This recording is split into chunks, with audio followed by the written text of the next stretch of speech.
Is the U.S. sending any foreign aid to South Africa? Now, the US has stopped foreign aid to South Africa, largely because of the corruption, because a lot of it is just stolen, it gets lost. Oh, wow. But also because this Doge initiative with Elon Musk, who grew up in South Africa, and this America First policy, which I think as a non-American, I can support that America has to look at America's interests first. And so there's concern that America is just giving out money to everyone all over the world. And so a lot of the foreign aid has actually stopped. I do think if America gives foreign aid, it's not America's job to fix the rest of the world. I think they have a responsibility where they were involved in creating a mess. But if they do give foreign aid, I think a way to do that would be to look at initiatives that are not linked to the government, but to civil society institutions where there's more accountability. I love that approach because the government always just finds ways to take the money. Yeah, and then the money just gets lost. And that's what happened with COVID. But I mean, South Africa has a massive corruption problem. So it's and nothing is done about that. So giving money to the government to solve societal issues is a non-starter. What are the taxes over there like? So our tax system is very complicated. I read somewhere that it's the most complicated system in the world. I'm not sure if that's true, but it is very complicated. You need to get people to help you do your taxes. Wow. You need to get... It's not like a set number or anything? No. So there's a sliding scale. The more money you have, the more you have to spend on taxes. But it's so disproportionate. I mentioned this on the Tucker interview as well. It seems to me that taxation is a bit skewed in America already. Yeah. Where from what we could find, about 85% of income tax in America is paid by about 10% of people. Wow, in the country. Didn't know that. In South Africa, about 85% of income tax is paid by 1 in 30 people. Holy crap.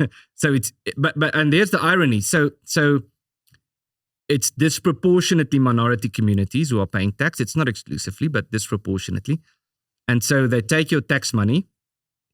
You have to work about half of the year to be able to pay tax. And then they use your tax money to set up government programs aimed at discriminating against you.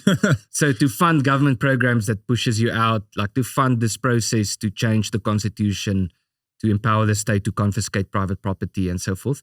So your tax money is literally used against you. And then also your tax money isn't going to the basic things that the government is supposed to be doing, like keeping you safe, and protecting your property rights and protecting your basic freedoms. So after having paid taxes, you have to spend the money that is left, or a significant part of it, to do the things that the government was supposed to be doing. So you have to hire private security because the police aren't keeping you safe. And you need to implement certain measures to protect your property. And you need to be involved with civil society or institutions to make sure that your rights are protected and so forth. So it's just another phenomenon of just how skewed and how unsustainable things have become in South Africa. That's really concerning because you're a 9th generation South African. Yep. You don't even feel safe living there. Yeah. I mean, my great-great-grandfather who came to South Africa, the first Roets of whom I descend directly, was, we've counted, he was older than George Washington. He lived around the same time. Oh, wow. And he went to South Africa more or less the time when George Washington was a teenager. So before the United States was a country, my family was already in South Africa. And now we're at the point where you still get accused of being a foreigner and you get told to... You've been there longer than some people there. Yeah, of course. Absolutely. And you get told to go back to Europe. I mean, Europe is not my home country. I mean, Africa is my continent and South Africa is my home country. And to be in a situation where you are so vehemently targeted by the government is very concerning. And as I said, it's not sustainable. There's going to be some form of change because some people would leave the country, and a lot of people have, but a lot of people are just going to stay. And it's going to end up in a way that certainly is not going to be good for those who are in power at the moment. We just need to make sure that it's not bad for the rest of the country as well when things change. Wow. How outnumbered are whites to blacks in South Africa? So white people in South Africa are, I think, around 8% of the population. 8? Might be 7. Okay. 7 or 8% of the population. So 12 to 1. Yeah. Well, Black South Africans are about 80%. And then the rest is Indian community. We have some other Asian communities, Chinese and so forth. And what we call the colored community. In some countries, they call it mixed race, but we call it colored. Or it's an Afrikaans-speaking community that are, you could say, of mixed race. It's also very distinct. They have their own culture and sort of unique approach to things. So that's more or less the... But I think what's important about this is to understand that South Africa is very diverse and complex in the sense that even looking at the racial dynamics doesn't give you a proper understanding of the complexity of the country, because there are different nations within the different racial groups. And so those in power would like us to believe that dynamics in South Africa is simply white people and black people.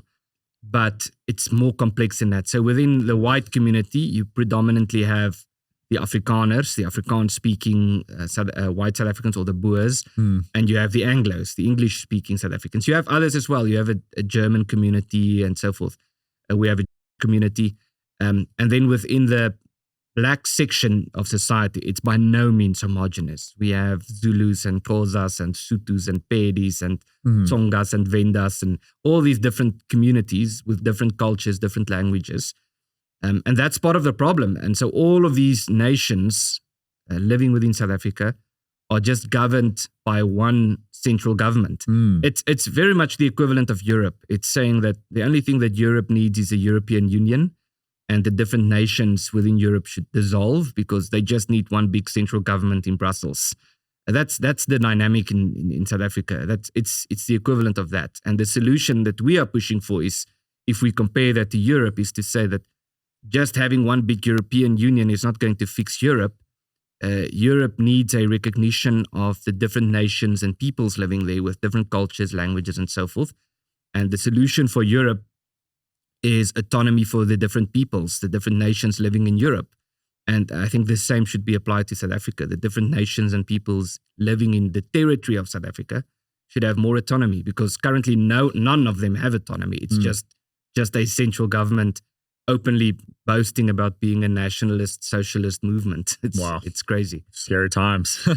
Yeah. Wherever you guys are watching this show, I would truly appreciate it if you follow or subscribe. It helps a lot with the algorithm. It helps us get bigger and better guests, and it helps us grow the team. Truly means a lot. Thank you guys for supporting, and here's the episode.